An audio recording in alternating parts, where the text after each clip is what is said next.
First thing I want to do is do a little post-mortem on last time. I sent this email out directly after our face-to-face meeting last month. Just some reminders, don't forget to go to the Zoom Session 1 case study tab on the main menu and upload your 2-page executive summary. This is one document created by the group. Go to the case study and project Dropbox tab on your main menu to upload your PowerPoint. That was one of those was in there this morning, so good. Today we're having a Zoom session on case study 16A. Our next session is on Friday, March 17th, face-to-face in Cornelius. Your consultancy-based project presentation, PowerPoint, or present. Remember, focus on what you will do in the future.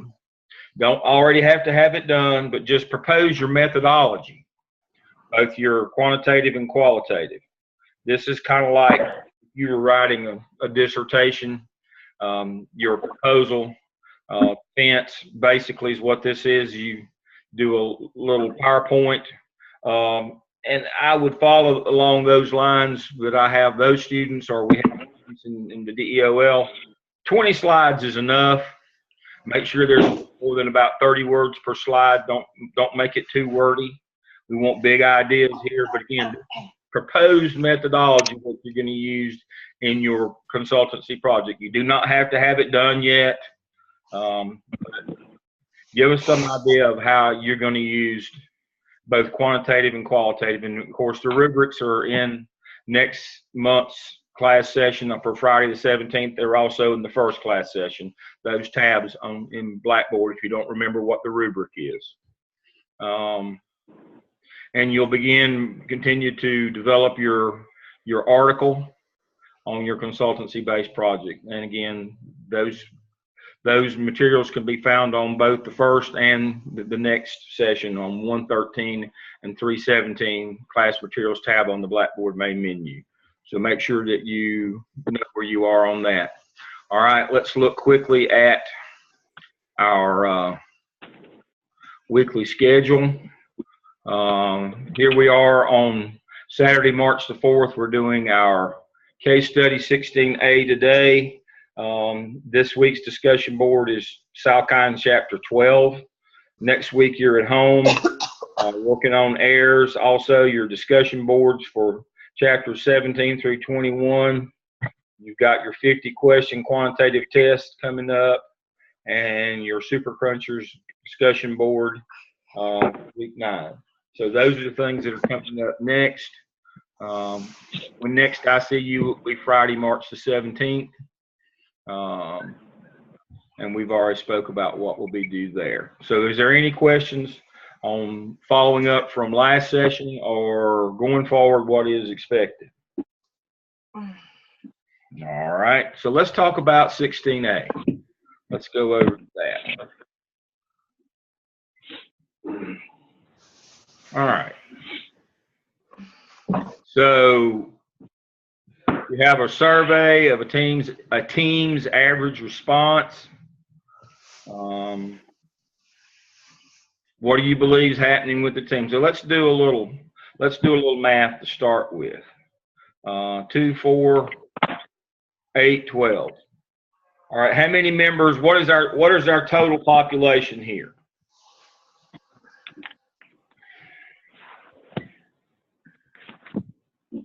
How many responses do we have? We have 12 responses, right? That represents our population. All right. Did they pull a sample out of the population? No, it appears that they surveyed all of the people in the population. So there is no sample here. So this is the entire population. It's just a small team of 12. All right. When it says over here on the left, the far right column on all these questions, it has an average. Which of the measures of central tendency is that? The mean, median, or mode? The mean. It's the mean. It's the average. Very good. All right, now, looking at quantitative methodology, what is really the only quantitative methodology or analysis that we could apply to this with only 12 respondents or 12 people in the team? We didn't pull a sample out where you were working with the whole population, so we don't have to do an adjusted mean. Why don't we have to do an adjusted mean? There's no sample. There's no sample. That's exactly right.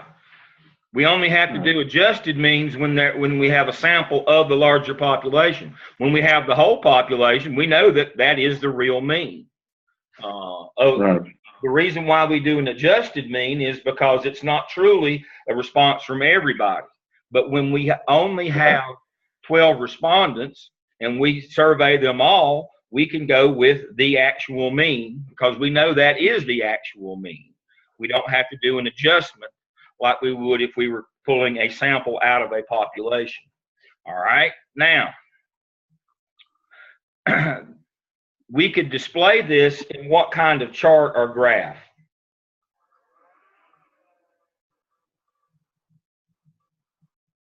Frequency distribution or a frequency histogram. And all that would do what? Is show us what? It would just plot on a graph, it would plot the scores of the respondents. Is there any analysis that we could do of that with only 12 people? We could run a chi-square and compare the actual results with what we would expect to receive. Why would that probably not be of any value to us?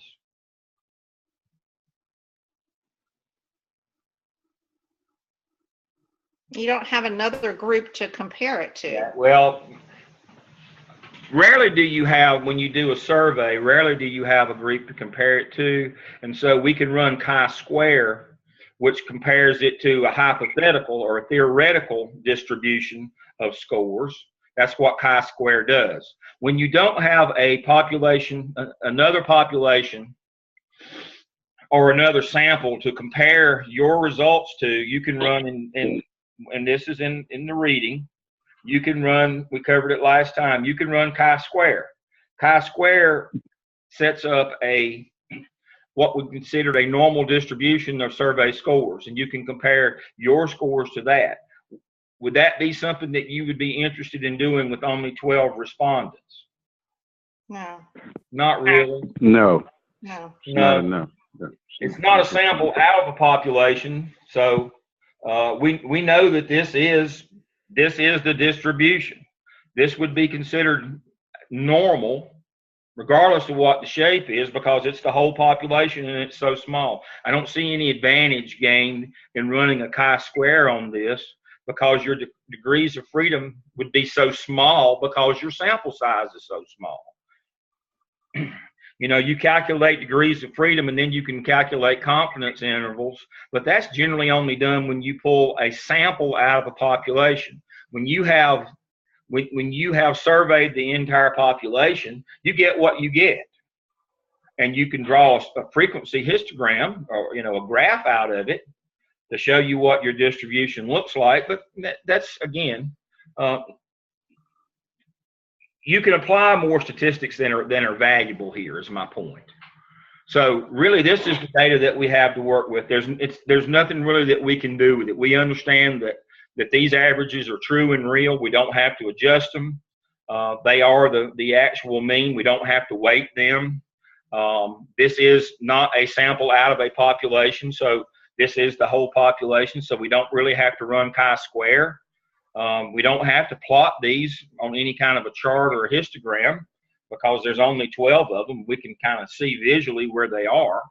So my point is you kind of run, when you get a data set, you kind of run through those things to make sure, do I have the whole picture here? Is there more analysis that I can do quantitatively?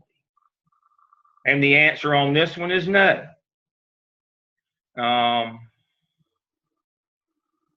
So that kind of speaks to number 2. How would you present this data in a team feedback session?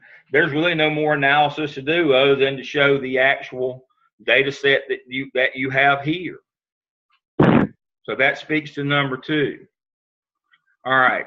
What do you believe to be happening in this team? What do team members say are the team's strengths? What do team members say are the areas of improvement? How would you prioritize the opportunities for improvement? That's kind of from the qualitative responses down here at the end. These down here, those are your qualitative. They speak to question 1. Question 2, how would you present this data? Well, you can see the chart here. You would just present it that way. There's not really any more analysis that you can do. And then what team development interventions would you recommend? That's design an intervention plan, including an agenda, timeline, any activities that you would suggest. Again, I would kind of go back to that standard action plan format. Specific activity, who's going to do what are, you may not use all of the boxes on that one, but kind of go back to that standard format again. When you're asked to come up with a plan or strategies, it's basically an action plan. You kind of go to that action plan graphic organizer and just kind of go down the steps. Now you can modify it or you could put it in a different format, but make sure that you know who's going to do what, when it's going to be done, what your goal is, what your indicator of success would be, how you're going to measure it both formatively and summatively, what resources it's going to take. So you would kind of apply that plan to this. All right. And there's your qualitative information right there, because those were open-ended. And here's your quantitative from your survey results. All right.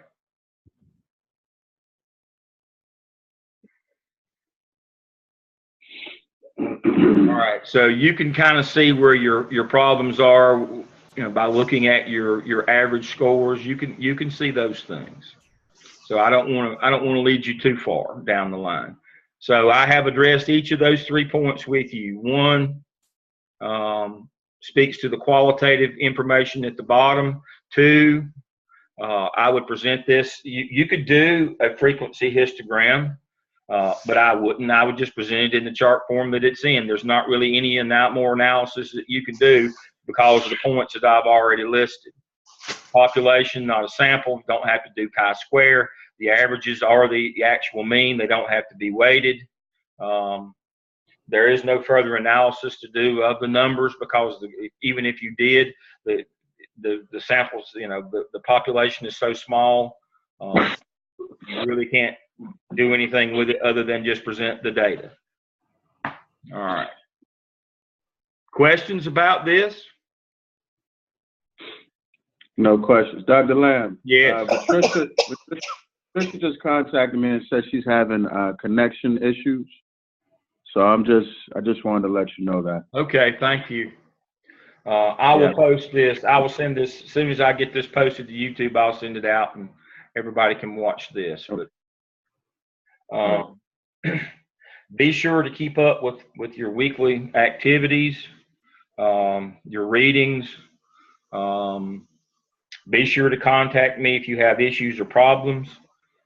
Check your email for the postmortem email that I sent out after the last session that I covered to start this session with. Make sure you know everything that we need to do. Let's see. All right. That's not her. I thought that might have been her trying to call me. All right. So questions, issues, problems. Make sure that I'm aware. Keep me in the loop. So, Dr. Lamb, I do have a question. Yes. And in presenting this information, you just want us to address the questions, or how did you want us to attack this in a presentation? What I would like to see is, here are your 3 questions right here. I would probably just write a narrative. What do you believe is happening on this team? I'd like to see a narrative on that, what you think their strengths are. How would you present this data? I would just do a little data set and show it almost like it looks on the slide here. And then for number 3, as always, I'd like to see an introductory paragraph. and then a graphic organizer of your design. Don't have to use mine, but it at least addresses all the points in my graphic organizer. You know, what specific activities are you going to do? Who's going to do them? What the specific timeline is? Where are the resources coming from, if any, that's going to take to do this? How are you going to measure it, both formatively and summatively? What your goal is and what your indicator of success is. Make sure that those points are there. This should be about a 2-pager. Now, from that 2-pager, you've developed your PowerPoint, your slides from that. PowerPoints are not supposed to be just a reiteration of the narrative. They're just supposed to be big ideas. Big ideas. And so if I look at this, I'd have one slide with the data set on it. I'd have one slide or two with my action plan, my intervention. I'd have one on that, and maybe two on the first one. I'd have one slide for each of those questions. 1, 2, 3, 4. I'd have 4 slides for number 1. I'd have 1 slide for number 2, and I would probably have somewhere between 2 and 4 slides for number 3. But all this should be no more, when you write the narrative, should be no more than about 2 pages. It's quick and dirty. Straight to the point kind of thing. That's why I went through all those things to begin with. Don't overthink this. There's no quantitative analysis to do. There's nothing else you have to do quantitatively with this. You've got what you've got on the qualitative responses at the end. Just take it at face value and go. There's no more that you could do. You could set and schedule interviews qualitatively. That may be one of the suggestions in your action plan, is that you do more interviewing. But again, that speaks to specific activities that you would do. What interview you recommend?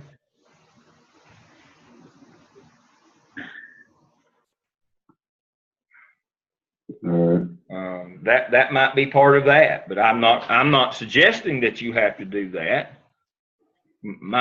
What I am telling you is my take on this is the quantitative work has already been done.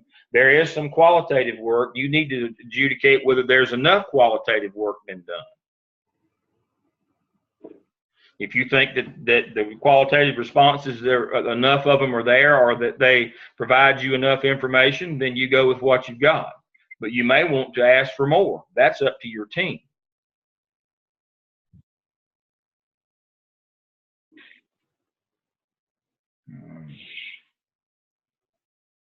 And this is many times real life.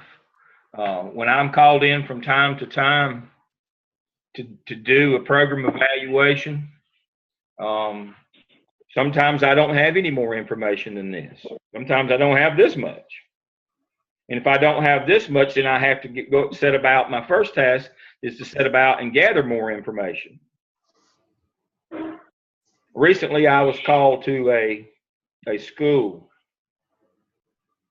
They were breaking down their numbers on a reading intervention that they were doing, and their scores had been the same for 3 straight years. And so, I had all the data. I mean, the data was the quantitative stuff was already there. I mean, it is what it is. I mean, it's the state does all of the quantitative analysis on that, and here's your score. And so I said, that's not what we need to do. I need to do some qualitative work. I said, let me spend a couple hours walking around and talking and interviewing some people. Well, that wasn't really what they wanted, but they agreed, and so that's what I did. But because I didn't feel like the quantitative information just tells you where you are. It doesn't tell you why you're where you are. It just tells you where you are. It's the qualitative stuff that you can infer from it why your scores are what they are. The quantitative stuff just tells you what they are. And so I set about for 2 hours going out and interviewing and talking with people. In 2 hours, I came back and I said, I have figured out your problem. They said, oh, really? I said, you know, during my interviews, I interviewed your person who was implementing this reading program, and I asked her how often she got into classrooms to see that the lessons were being taught with fidelity. And she said, well, I've got this log where teachers tell me, well, I said, that's not what I asked you, ma'am. How often do you go out in the classrooms and make sure that they are teaching those lessons with fidelity? And she said, I don't have time to do that ever. Well, there you go. There's your problem. Nobody's doing formative assessment to make sure that these reading intervention strategies are being employed in your building. They're not. That's real simple. But I had to go out and do the qualitative piece where I interviewed and talked with people. And I actually finally I struck upon the one who gave me the best information was the person that was responsible. She didn't have any kind of a plan in place for fidelity checks, no formative assessment. So the lessons weren't being taught. I already knew that before I went out. How did I know that the lessons weren't being taught? Well, it was very simple. The scores were the same 3 straight years. That tells you that there's no intervention is happening. That means the lessons aren't being taught. And so that's what you may have to do. You may decide in your plan that we don't have enough information. We're going to have to go out and find more information. And it's not just going to be numbers. The numbers are the numbers. It's that qualitative piece that adds the richness to your data and tells you why many times. So don't approach this as we can do something quantitatively. We can manipulate or run analysis. No, you got your numbers here. That's how I started this. You got your numbers. They are what they are. Now you've got to go determine why they are as they are and what you might do, what strategies you might employ to change and improve those numbers. We can agree on the facts. There's no debate about what the numbers are. So that don't spend your time on that. Spend your time trying to figure out why the numbers are as they are.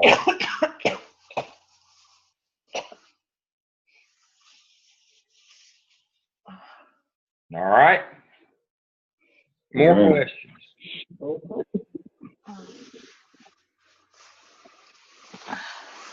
No more? All right. Well, we got through in 30 minutes. That's an all-time record for me. Don't laugh too hard. Dr. Lamb. Yes. This is for Tricia. I did get on the last end of it. Well, good. Thank you for joining me. I'm going to post. I'll process and post the video, and you can go back and watch this. But I appreciate you joining me today.